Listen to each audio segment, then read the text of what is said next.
second presentation, Trends in the Fashion Sector, an analysis on the use and paths of the research professional. Laila Mendes.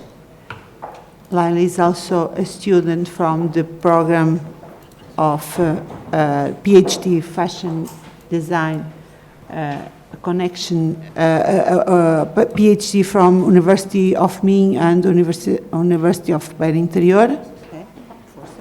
Olá, bom dia a todos. Eu me chamo Laila e vou apresentar o meu trabalho que tem como título Tendências na área de moda, uma análise do seu uso e caminhos para a profissão pesquisador.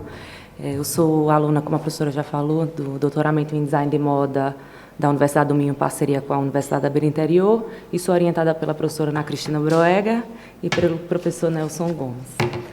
Essa apresentação está dividida em introdução, revisão de literatura, metodologia, discussão, considerações e referências. É sabido, né, que pensar sobre o futuro é uma das atividades que faz parte do processo do design, né, não só do design de moda, do desenvolvimento de produtos de moda, mas do desenvolvimento de qualquer produto ou serviço, porque a partir dessa ideia de futuro é que os profissionais envolvidos eles conseguem pensar em soluções que sejam melhores para o meio ambiente, eles conseguem planejar melhor o ciclo de vida do produto, fazer escolhas mais assertivas e também eles pensam em como esses produtos ou serviços vão comunicar valores e esses valores, às vezes, eles até sobrepõem o ciclo de vida desse produto. Então, por isso que é muito importante todos os profissionais envolvidos ter esse olhar atento ao futuro. E é com esse olhar atento ao futuro que surgem os estudos de tendência, né? Só que trazendo o futuro para a curto e médio prazo, né? Os estudos de tendência é uma abordagem que surge dos estudos de cultura, que tem como objetivo observar o comportamento das pessoas divididas em grupos urbanos, né? E como ocorrem essas mudanças a nível cultural, né? Como os padrões emergentes surgem nas sociedades e como é que existe esse fluxo de mudança cultural que pode ser relativamente a estilos, linguagens, comportamentos e até mesmo produtos e serviços. Então, esse trabalho ele está observando, né, partindo do ponto de que tendências são informações eficientes a nortear o processo criativo, sobretudo dos designers de moda, e dentro desse contexto de pandemia que percebe-se que esse mercado, enquanto atividade econômica, o mercado foi aquecido, né, pela questão da pandemia, as empresas correram atrás desses profissionais, correram atrás dessas agências para procurar soluções que precisavam ser imediatas para suprir, né, os problemas do lockdown, enfim. Então, percebe-se a partir desse marco, né, digamos assim, evento Cisne Negro, que foi a pandemia do Covid-19, percebe-se, então, os novos caminhos que essa área profissional tem tomado. Então, é um estudo exploratório com abordagem qualitativa, através das metodologias de revisão de literatura, entrevistas semi-estruturadas e também uma revisão de notícias que saíram na mídia especializada a comentar sobre esses novos caminhos em que essa profissão segue. E aí nós chegamos a 4 temas que possivelmente são os temas que nortearão essa reformulação da profissão, pesquisador de tendências, né? Que seriam questões sobre o CUL, gestão da informação e sistematização da informação, decolonização das tendências e credibilidade do conteúdo online e literacia do futuro e das tendências. Esses temas serão melhor falados à frente. É interessante observar que, dentro do contexto da moda, tendências são informações que podem ser utilizadas em qualquer área industrial, qualquer área criativa e produtiva. Mas é interessante observar que, dentro do contexto da moda, a moda ela, se oferece enquanto campo fértil para a observação de como essas tendências se difundem, essas tendências se disseminam dentro da sociedade, justamente pela lógica e pela dinâmica, pelo próprio sistema da moda, pela rapidez com que o sistema da moda funciona.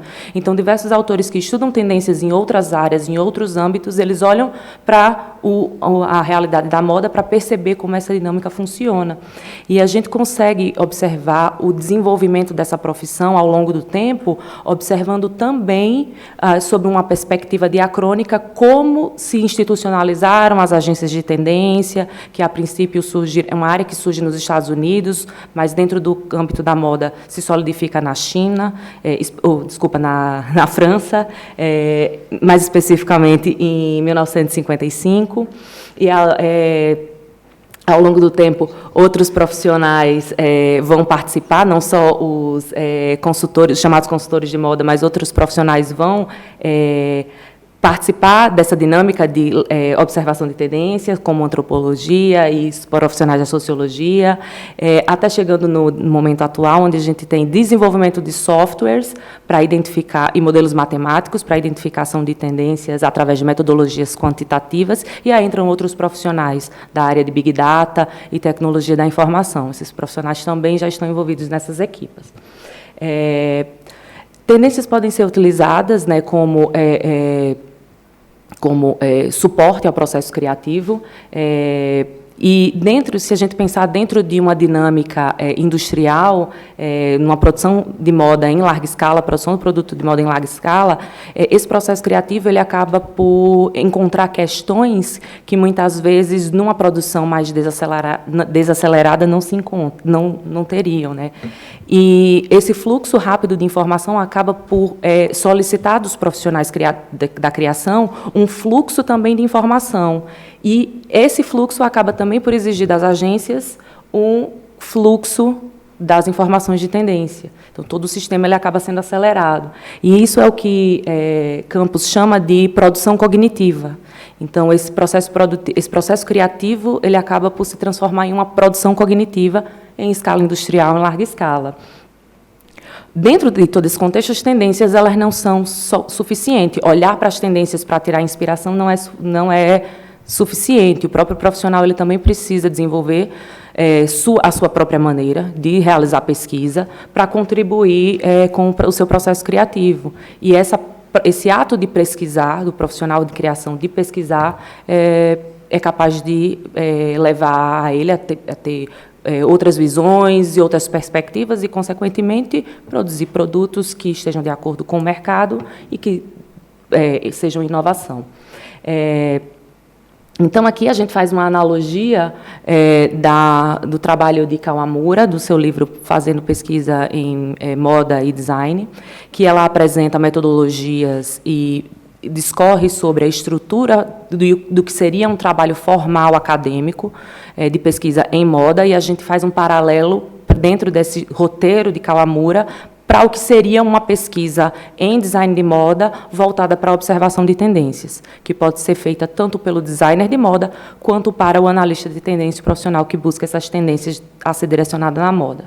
Então, a primeira etapa seria a definição dos objetivos, que é onde o pesquisador ele precisa iniciar a pesquisa definindo, que pode ser como se comporta um determinado grupo urbano, como uma determinada tendência está a ser disseminada globalmente.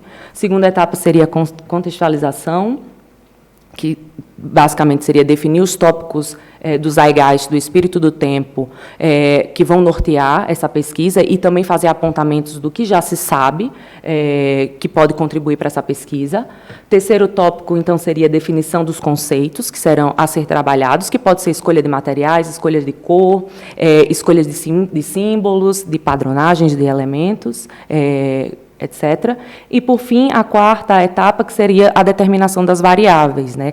E essa determinação das variáveis, normalmente, dentro do âmbito da moda, seria como os elementos visuais do design estão distribuídos, estão arranjados, organizados dentro dos princípios do design, né? Dentro dos conceitos e dos princípios do design. Então, tratando das metodologias que foram utilizadas, paralela à revisão de literatura, foram conduzidas 12 entrevistas semi-estruturadas, com recurso a um guião, né, semi-estruturado, onde a gente entrevistou 12 profissionais da área, pesquisadores de tendência, profissionais que trabalham tanto a nível acadêmico quanto a nível comercial, que apresentam o perfil desses profissionais. Essa amostragem foi feita através da técnica, né, de não probabilística, amostragem não probabilística, primeiro usando a técnica de snowball, primeiro por conveniência, desculpe, encontrando esses profissionais que tínhamos contato ou que tinham perfis disponíveis no LinkedIn, fazendo esse contato, e depois, através da técnica de snowball, então a gente chegou a esse grupo de 12 profissionais. Elas ocorreram em maio de 2021, foram feitas online, e todo o material foi transcrito verbatim. A paralelo às entrevistas, a gente também fez uma análise exploratória do que a mídia noticiava sobre as tendências e sobre esse momento de pandemia, e a gente conseguiu fazer um cruzamento e traçar chegar a esses 4 temas que possivelmente vão nortear a profissão pesquisador de tendências, analista de tendências. Primeiro tema, então, questões sobre o cool.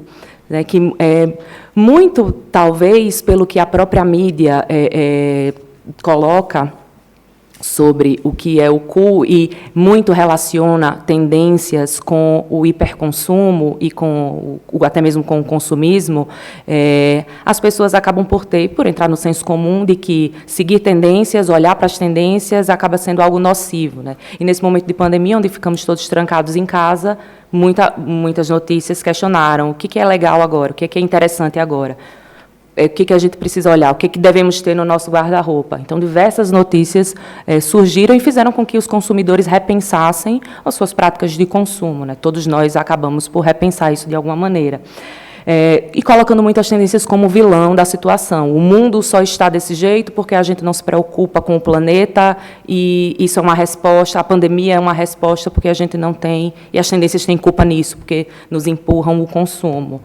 Por outro, e também a própria mídia também noticiou, né, se por um lado um caminho seguia de que as pessoas iam estar mais atentas ao que iriam comprar, a gente vê movimentos como o revenge buying, onde as pessoas, em um primeiro motivo que tiveram para sair de casa, em uma primeira oportunidade, fizeram filas às lojas para comprar como uma forma de descarregar aquilo tudo que tinham passado trancadas em casa, né? Então, fica esse para os pesquisadores questionar o que o meu público está em que caminho, né? O caminho da consciência ou o caminho do continuar com o hiperconsumo. O segundo tópico, então, seria a gestão das tendências e sistematização da informação, e que isso foi algo que, esse tópico está diretamente ligado à prática de observação e cool-hunting, que é uma prática da profissão pesquisador de tendência, enquanto ele vai para a rua observar como as dinâmicas sociais ocorrem nos centros urbanos. Estando em lockdown, sem poder ir à rua, ele teve que encontrar maneiras de levantar essa informação. E aí ele teve que adaptar suas metodologias, esse profissional precisou adaptar suas metodologias para um contexto de lockdown. É claro que a busca por essas informações na internet, ela já existia, já é uma metodologia consolidada de observação de tendências, mas o pesquisador teve que, não tendo a rua, digamos assim, para validar essas informações que ele buscava na internet, esse trabalho de sistematização e gestão da informação, ele precisou ser mais apurado. E aí, essa notícia bastante interessante, que saiu, né, dentro desse contexto, tanto de o que é cool e gestão da informação, que muito a mídia coloca que tendências são informações nocivas, não são tão boas, mas alguns profissionais tentando dizer que não, que a gente só consegue sair de momentos complexos se a gente tiver planejamento estratégico, e as tendências podem dar suporte a isso. Terceiro tópico é a decolonização das tendências e credibilidade do conteúdo online. Os pesquisadores precisaram estar mais atentos das fontes, né, de informação online, das fontes de dados online, para que, de fato, já que a internet tornou-se, nesse período pandêmico, base da sua recolha de informação, eles precisaram ter mais cuidado com a credibilidade do que encontram na internet, para observar. E também a gente vê alguns movimentos de grupos e de coletivos de pesquisadores e de profissionais online, já se ajustando, né, se organizando em grupo para fornecer, compartilhar com outros profissionais aonde eles encontram suas informações e informações de credibilidade, como é o exemplo dessas duas notícias, que são pesquisadoras que se dispõem a divulgar online conteúdo gratuito para compartilhando com outros pesquisadores, com outros profissionais.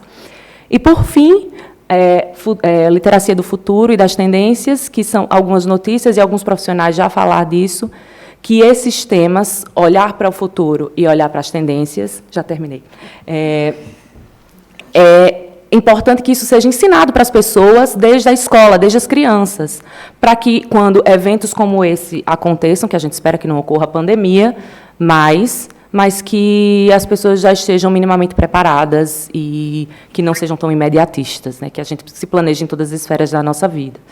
Então, a gente percebe, por fim, que as tendências aqueceram esse mercado e vão redirecionar a profissão pesquisador. E deixamos aqui como conclusão, né, como consideração, e também uma pergunta que a gente não sabe ao certo responder. Será que é a dinâmica das tendências que acelera o ciclo da moda, ou se não é, ao contrário, o ciclo da moda que acelera a dinâmica das tendências?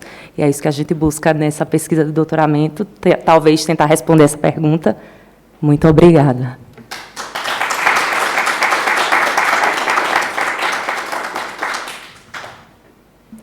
Obrigada, Laila, pelo tempo também. Vou agora então abrir para alguma questão. Alguém que queira fazer aqui alguma questão à Laila? Olha, a professora já. Okay. Obrigada pela apresentação.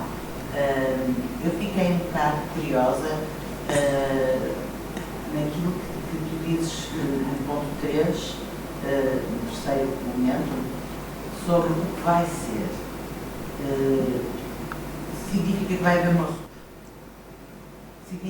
haver uma ruptura com a maneira como os profissionais se preparam agora em relação ao que vem no futuro?